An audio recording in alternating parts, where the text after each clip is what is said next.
to go to Tuscaloosa to see Alabama take on USF, the first time that I've ever been able to be there at Bryant-Denny. And I was able to run into my good pal. You remember him here from his days working with the Tampa Bay Times. Our guy, Nick Kelly, currently working out there in Alabama there. What's going on, buddy? How are you? Jay, it's great to be with you. I'm doing well. How about yourself? Doing good, man. And I was having a conversation the other day with my good buddy Eric Erlinson from lightninginsider.com, and I was telling him you were coming on. Young Nicholas, we used to call you. Young Nick back in the day for the Tampa Bay. What were your fondest memories of working here in Tampa Bay? Man, well, I have to start with, I think, where that name originated. Martin Fenley was the biggest proponent of calling me Young Nick or Young Nicholas, and enjoyed the times with him in the Lightning press box, and covered a lot of good Lightning games. It was a very good Lightning team, and of course I think that was 2018, so that would have been the year where I think they had at that time record-setting regular season that ended in the first round sweep from the Blue Jackets. It was kind of a very, very strange high and low kind of year, but I love my time at the Columbia Cafe. Is that the one across the street? Had many salads there, many meals there. So I really enjoyed that. But yeah, just enjoyed covering the Lightning. Mainly spent most of my time at Amalie Arena, and enjoyed that time covering the team and being around people like Martin, Tom Jones, Dan and Euros. Just some good people, and also just enjoyed being in Tampa for the 6 months that I was. Alabama beat writer now for is it Al or AL.com? I like them both. I think they sound great. AL.com. So the abbreviation for the state is what. I love that, dude. I was like AL. I'm all about it, man. But I'm just so happy to see you doing what you're doing, man. You do such a great job of covering things there in Tuscaloosa, and it was so great to see you, and so great to be in the building on the day that the field was named after Nick Saban, and it was just, man, history all over the place. Where was your level of surprise, if there was one, when the news came out yesterday that SMU was going to get that slot over the Crimson Tide? Yeah, I think most Alabama fans, people in the building, just people who know about the program, were pretty resigned to that fact once Clemson had to win that game on a last-second kick. I think it was a matter of, if SMU won, Alabama's in. If SMU loses big, Alabama's probably in, because the committee would have a very recent data point to say, hey, look, SMU didn't really belong in this playing a good ranked team. But SMU clearly belongs. So I think it was going to be really hard for the committee to not include SMU when they played an extra game and they lost on a last-second field goal. So I think fans were pretty resigned to the fact that was going to happen, and worried that was about worst-case scenario for Alabama. And I think it played out that way. Now, I think you could still make the argument that Alabama should have been included just when you look at overall body of work. But I think it just was really going to be hard in terms of the committee's job to leave out a team that looked really sharp. I mean, Jennings he was a big piece of that comeback. And so I wasn't too surprised. I think it was something that you expected once Saturday night played out the way it did. Nick, do you think this is going to change how Alabama is going to schedule in the future? I mean, I was just bringing this up to Joey Knight. Does this run the jeopardy of like USF not playing Alabama next year, right? Like, it's just, you start thinking about how these commissioners and how these big name guys at the top of the schools, how they start looking at scheduling these out of conference games, and whether it's really worth it in the grand scheme of things if it's not going to help them for the college football playoff. So how do you kind of see how the future is going to hold for Alabama and maybe some other teams too? Yeah, that's the big question right now. And I think that, of course, Greg Byrne, the AD for Alabama, he put out a statement saying that they might have to reassess how they schedule in the future. Now, the counterpoint is Alabama is not out of the playoff because of their non-conference schedule. It's because of how they did against Oklahoma, laying just a dud of a game in their trip to Norman against an Oklahoma team that wasn't that good this year. And then you have the Vanderbilt game. Obviously, Vanderbilt had some good games and was more competitive. So not a horrible loss, but I think still a loss that you'd like to have back, or a game Alabama could have and probably should have won. But yeah, I just think that you have to look at scheduling. You have to take into account, but I don't think it's as simple as saying, okay, non-conference, cancel those games, change all of it. I think it's more so an indictment on don't expect the SEC to go to 9 conference games anytime soon if the rest of the leagues are staying with what they're doing, and Alabama's and the SEC is basically having to, there's a lot of cannibalism of the league, if you will, because they're playing each other and these good teams, not to be all pro SEC on you, but these are some really quality teams, right, and they're beating up on each other and they're beating each other. And that's where you have some quality 9-3 teams like South Carolina, like Ole Miss, like Alabama, that are in that spot because they're playing SEC teams. They already have a tough schedule. So I think to me, it says there's been a debate between 8 and 9 conference games for the SEC. At this point, I don't see a world where they go to 9 games for a while.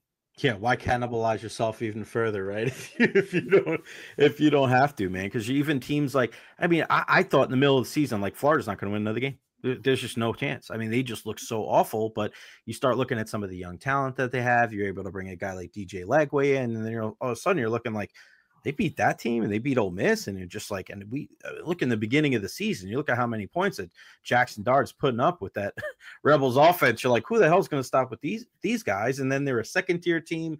I mean, they're going to blow out a lot of different teams, and I'm not, there's no SEC bias. I just think they are. You look at the draft every single year, and there's a big chunk of SEC guys there getting drafted by the NFL every year. I want to ask you about Kalen DeBoer, because going into the season, I was wondering if Kalen DeBoer was going to be able to be that guy. And I know he's had success where he's been, but it's a different animal. It's one thing taking a team to the national championship game. It's nothing being in the Pacific Northwest. Alabama is just, it's an identity unto itself, right? It's a brand. How do you think Kalen DeBoer did in year one with the Crimson Tide? And from what you're seeing with the recruiting class and going forward, how do you think the future immediately is going to look like for him? Yeah, I think the way that most people here saw it was if Alabama makes the playoff in that first season with Kalen, it's a success. It's a good year just because of all that he had to piece together with the roster, the portal. I mean, Alabama's roster, the tricky thing that happened was the portal cycle had already happened.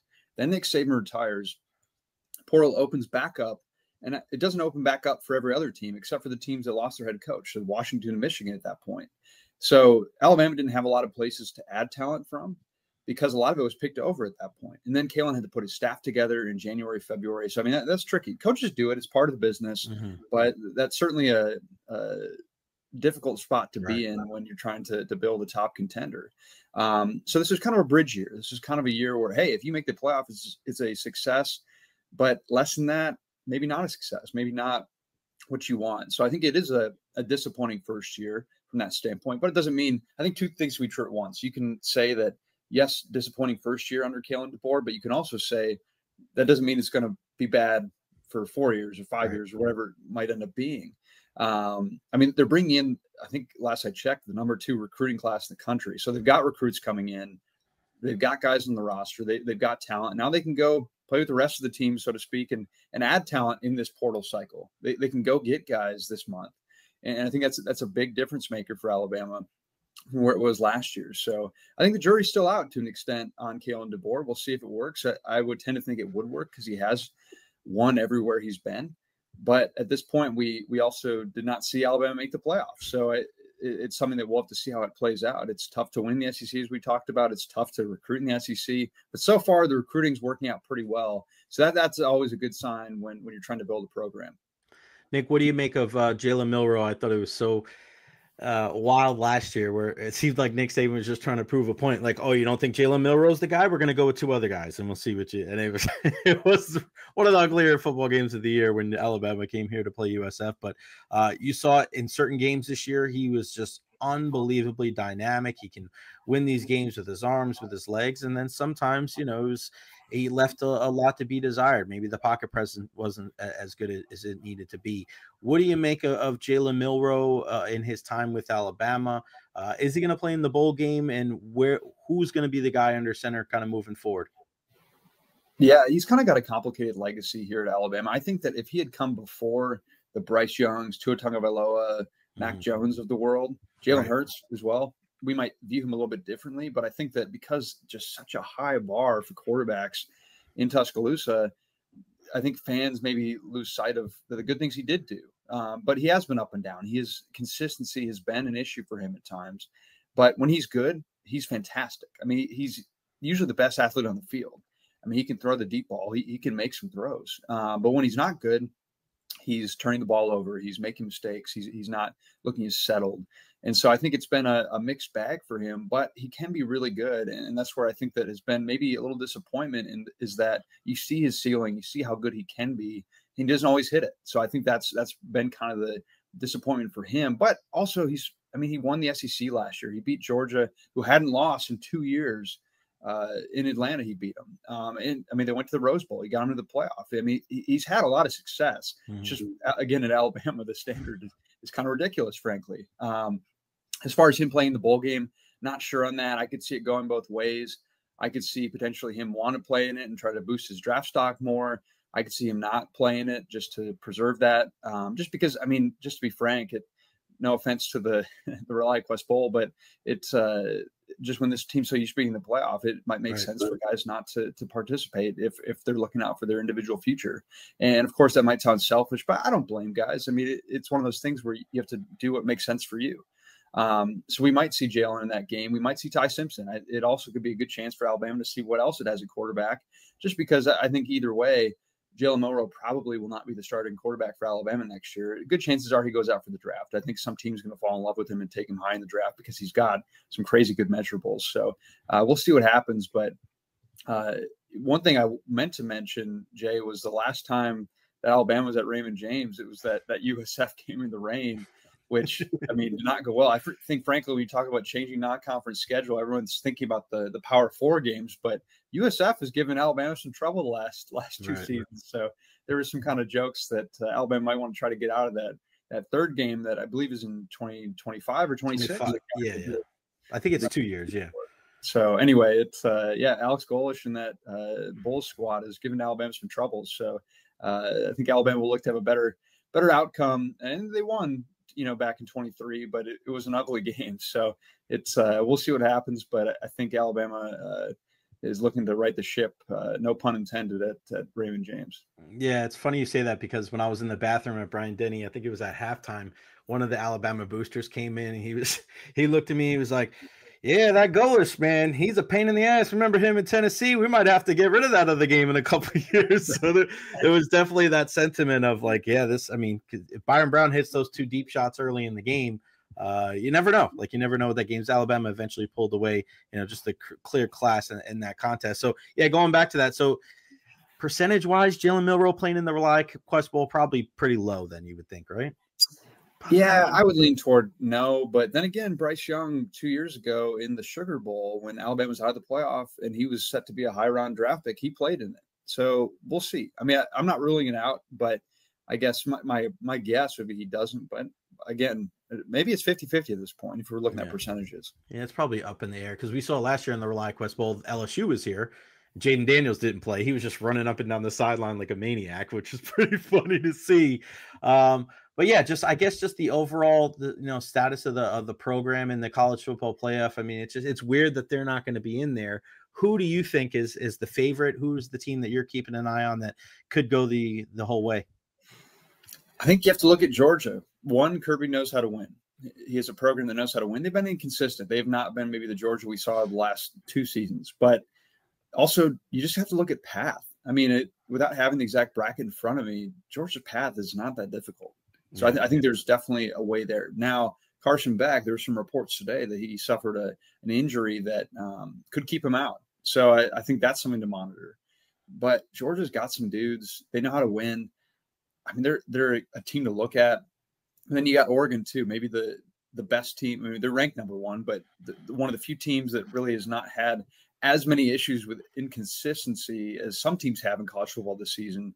I mean, you look at Georgia, how they played poorly against Kentucky. They played poorly against Georgia Tech. I mean, so it's hard to know what to expect from most of these teams. And now Oregon did have the Wisconsin game that was close. I think it was Idaho early in the season where it was close.